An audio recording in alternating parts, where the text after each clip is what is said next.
Hello everyone and welcome. In this video, we're going to dive into the world of TensorFlow. TensorFlow is a powerful tool used for machine learning development. It is an open-source framework that makes it easier to build intelligent applications. Let's get started and explore what TensorFlow has to offer. So, what exactly is TensorFlow? Well, it's an end-to-end machine learning platform created by the Google Brain team. It's designed to make machine learning development scalable, meaning it can handle projects of any size. TensorFlow supports both research and putting machine learning models into real-world use.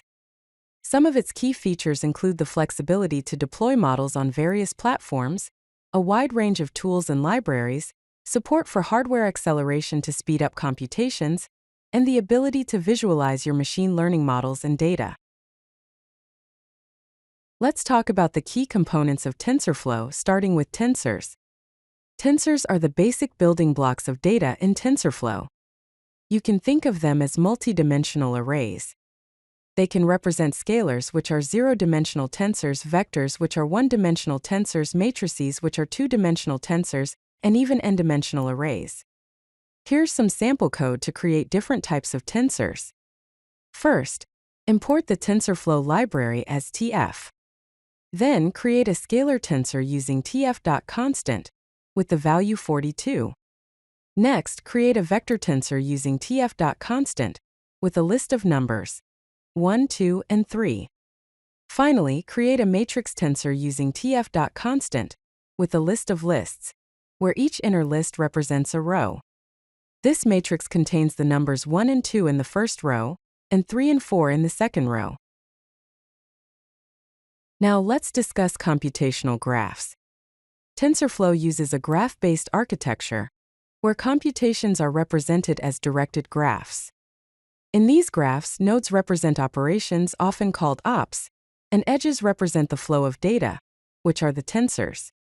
This architecture allows for automatic differentiation, which is crucial for training machine learning models, and also enables efficient execution optimization.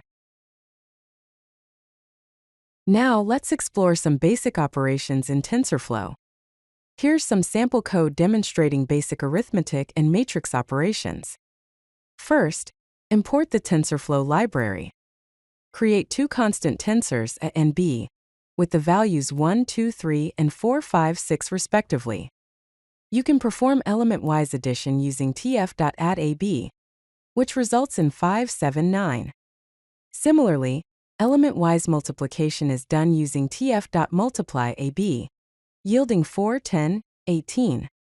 For matrix operations, define two matrices, matrix 1 and matrix 2, and then perform matrix multiplication using tf.matmul, matrix 1, matrix 2. Some common operations in TensorFlow include element-wise operations like addition, subtraction, multiplication, and division, matrix operations such as matrix multiplication, transpose and inverse, reduction operations like sum, mean, max, and min across dimensions, and shape operations to reshape, squeeze, and expand dimensions. Let's walk through the steps to create your first TensorFlow program. First, import TensorFlow and any other required modules. Then prepare your input data as tensors. Next, define the architecture of your model. After that, create and compile the model with an optimizer and loss function. Finally, train your model using your data.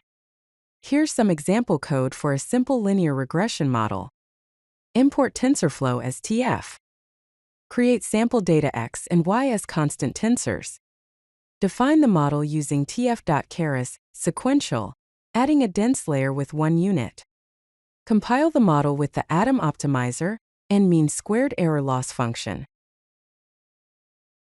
In this section, let's explore TensorFlow's common data types. TensorFlow supports various numerical data types. tf.float32 represents 32-bit floating point numbers, while tf.float64 represents 64-bit floating point numbers. For integers, tf.int32 represents 32-bit signed integers, and tf.int64 represents 64-bit signed integers. TensorFlow also supports booleans using tf.bool, and strings using tf.string. Here's an example of how to define tensors with specific data types. Import TensorFlow as TF. Create an integer TensorX with values 1, 2, 3, and explicitly set the data type to TF in 32. Similarly, create a float tensor Y with values 1.0, 2.0, 3.0, and set the data type to tf.float32. Also, create a Boolean tensor mask with values true, false, true, specifying the data type as tf.bool. To check the data type of a tensor, you can use the type attribute, as shown here with x.type and y.type. Now let's explore variables in TensorFlow. Variables are mutable tensors used to store and update model parameters. They are automatically tracked in gradient calculations, which is essential for model training and weight updates. Variables can be saved and restored during model checkpointing, and they support various initialization methods. Let's dive into how to create and use variables. First, import the TensorFlow library. Create a variable weights initialized with random normal values using tf variable tf.random.normal 3, 2. To update the variable's value, use the assign method. Here we are assigning zeros to the weights variable using weights.assign tf.zeros 3, 2. You can also use variables with tf.gradientTape to compute gradients. Within the tape, perform operations involving the variable, such as matrix multiplication with input data. Compute the loss based on the output, and then use tape.gradient to compute the gradients of the loss with respect to the weights. Let's explore a simple neural network structure. A neural network typically consists of an input layer, one or more hidden layers, and an output layer. Each layer contains nodes, and connections between the nodes have associated weights. Data flows through the network, and computations are performed at each node. Here's some code to define a simple neural network using tf.keras sequential. First, import TensorFlow as TF. Create a sequential model. Add a dense input layer with 3 units and an input shape of 3. Then, add a hidden layer with 3 units and a ReLU activation function. Finally, add an output layer with 2 units and a softmax activation function. Let's explore the key TensorFlow APIs. TensorFlow offers both high-level and low-level APIs for building machine learning models. High-level APIs like tf.keras provide a user-friendly interface for building and training models with built-in layers, optimizers, and metrics.